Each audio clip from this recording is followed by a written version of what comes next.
Hello all, Jonathan Raspberry here for the third video in the series Endgame Laboratory. Today we are going over a little bit tougher topic than the ones before. Here we're trying to queen a pawn, but it's not as simple as it looks. This is called the Lucena winning position. I'm going to go over this. I'm also going to go over the Philidor position. So what you should be aiming for is to be able to execute this flawlessly as white, and to put up as much resistance as you can as black. At least know a few things to make it harder on white, especially if he's in time control or he may not be as good of a player.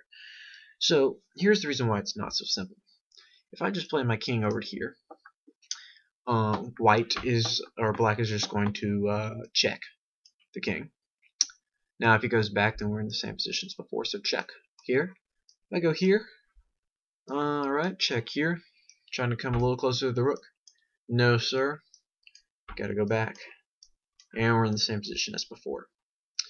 So, what do you do as white? Well, the first thing you've got to do is you've got to be able to block the checks. And you do this by putting your rook on the 4th rank. If you're black, it'd be on the 5th rank. So once you do this, it's a little bit of a mysterious move, but you'll soon see why. As black, you don't want to move your king away. You want to keep it as close to as possible. This rook should probably stay on this file to stop the king. Force the king at least to go to only one square. So just keep playing over here. If white knows what he's doing, the game's over with anyway. King here, check. King here. Actually threatening to queen, even though you wouldn't be able to keep the queen. Rook check, and then here. Alright. So now you're not actually threatening the queen. So let's just say we make a nothing move, a rook d8 move. What's going to happen all of a sudden is black's going to play rook to f5. And in this case, all of a sudden, it is not it's not possible to stop the pawn.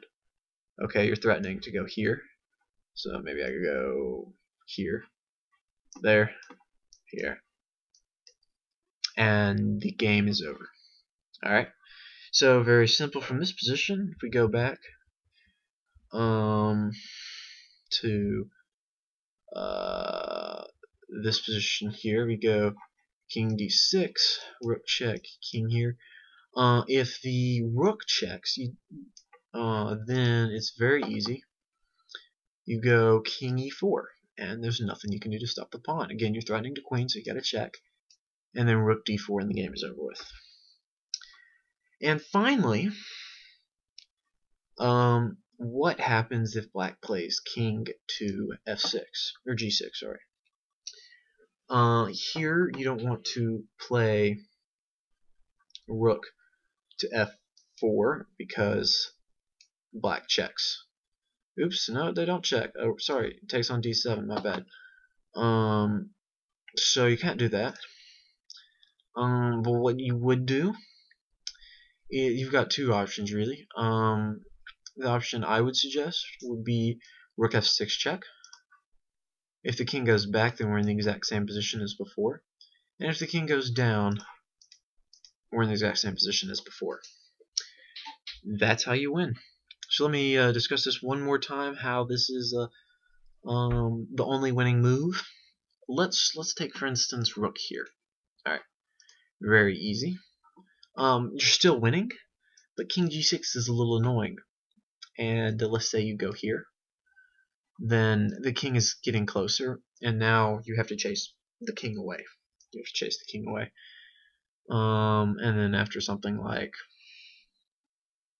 if you play king here, then I believe this move is winning? Yeah, this move is winning, and you'll have a queen versus a rook. Even though it suggests you try to get back to your old position. Going back here, rook f4 just simply allows the king to attack. If rook to f6, excuse me, if rook to say f7 in this case, and then black plays rook f8. You get the rook behind the pawn, or this rook in front of the black rook. Go here, check, check. And the problem is, oops, can't do that. Go here, say check there. There's no blocking. So, in this case, rook f5 is the only move, and that's how you come about finding this move. You see rook f4, you want to do that, but the king's going to attack it, so you go here. Now if the king's on f6, it's actually even easier. Let's see. Let's go here. I'm going to play king e7 check, or sorry, king e7, rook check, and then I'm going to go king to f8. And the problem here is black is not defending or he's not on the g7 square. He's not defending g8, f8. This king has got some got a place to hide. As soon as he plays here, I'm gonna play the simple rook f7, and now black is reduced to waiting moves, followed by here, and the game's over. So the point is, going back, that you have to create a bridge. If you can't get to the back rank, of course, you have to create a bridge. Sorry, going through the wrong position. You create a bridge with rook f5. Black waits. Then you can come out, and the cool thing is, actually here you have just rook f8. No, you don't, because the king's blocked. You go here, rook check, back over here, and you're gonna block. And that's the whole point. The whole point is making a bridge and blocking. It's very simple, but I would suggest you go over this video a couple of times and play this against a computer if you can set up the position, and make sure you really know how to play it really quickly. I remember in one at least one game this year that I've had in an actual tournament where this position came up, and I was able to win it. In fact, my opponent didn't even challenge me because he understood that I knew how to do it. At my rating level right now, I'm at 2000. It's very bad if you do not know how to win a rook, a technically winning rook and pawn in game. Because the Lucena winning position is pretty popular. I mean, I've had it a few times in my games, and if I hadn't won, my rating would probably be at least, I don't know, if you take wins to draws, I'd probably be down at least 30 points because it's happened so many different times. But at my level, you're expected to know it. You're expected to know how to win this very easily. And because I've been playing excellently in the endgame, my opponent didn't challenge me. However, if this position just arises and your opponent's an expert, I would suggest you at least force him to show you that he knows the bridge before you resign. The characteristics of this Lucena winning position are the fact that the king is able to get to the queening square. It's kind of weird, but it's important. The pawn's on the 7th rank. And once the king's here, you're able to force the king to the side. Once you get the king 2 files away from the pawn, then you're good to go. However, when this is not the case, the game can be drawn. Let me show you how. I'm going to update this board real quick, and then we're going to look at the Philidor position. Alright.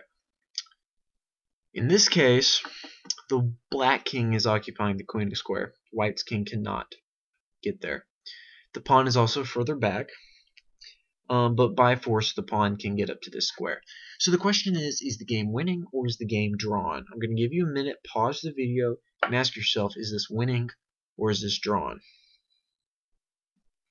Alright, for those of you who did not pause the video, for the simple reason that you needed to know whose move it was, congratulations, good job.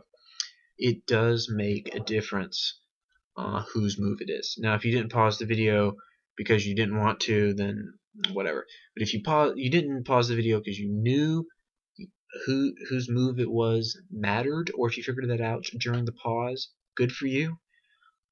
Because if it's black to move, he is drawn, and if it's white to move, he is winning. It's kind of the opposite of Zugzwang. Both people want the moves.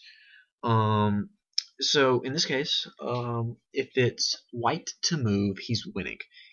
So what I would do is actually, let me have this as white to move here, but let me enter a null move and make it black's move. The whole point, if it's black to move, is that rook to the 3rd rank, or in this case the 6th rank for black. If you can get to the 3rd rank, then the game is drawn. Let me explain why. You basically want this pawn to be pushed. If you don't push, then you're just going to go back and forth. So you got to push it at some point. And then the rook is going to drop. And then as soon as black plays king d6, threatening mate in 1, I'm going to play rook check. King is going to back up. This move is perfectly fine. Back, and in this case you can just take the rook, but let's say you don't. Go over here, check. There's no hiding places. Which is the key reason why e6 is not playable here. Alright? So let's go back. It's white to move. White plays king to d6. Now if king to e6 is a horrible blunder because the game is back to draw again because he's going to check. And he's going to take hold of the 3rd rank. And again, you're going to have to push the pawn. So the only move is king d6. Check is useless because you'll push. So I'm going to back up. Now if you push the pawn, the game is again drawn. I'm going to play here. Oops, my bad. I'm going to play check first. This is the important move. Blocking here, the game is drawn. After rook c8, only move king of 7. Then I'm going to play e6 with check. This is the key line. After king to g7, let's say. Do you like king g7? King here, you'll have rook check, so let's say here. And then I'm going to play e7. Rook check. I'm going to play here. I don't want to lose my rook. And then I'll play here. And then, in this case, I'm threatening the queen. And eventually the rook is going to run out of checks. And it'll be forced to defend this pawn out queen. And I'll be up a rook. Alright, so the Philidor is all about whose move it is. And the characteristics, by the way, of the Philidor is the pawn and king on the 5th. The rook trapping the king on the 7th. And the king being able to control the queen square. The black king being able to control the queen square, whereas the Lucena winning position was when white was able to control the queen square. So, if you did not understand this, please rewatch any parts of this video. It's very simple here. If it's black to move, control that 3rd rank. And if it's white to move, you want to bring your king up, not allow any checks, and then force that king out of the queening square. Alright, in fact, that's kind of the main point. You're forcing the king out of the queening square. There's very few other moves that allow you to do this, because as soon as black's rook gets there, you can check. The king will just move forward. You can check again. The king will just move back. But when you're able to play king d6 and there be no real good checks, then you can check the king, force him out, and get to controlling the queening square, which is winning. So, I hope you enjoyed this 3rd video of the Endgame laboratory. Write any comments if you find this interesting. Like it if you learned something from it. And look forward to presenting a new video soon. Thank you.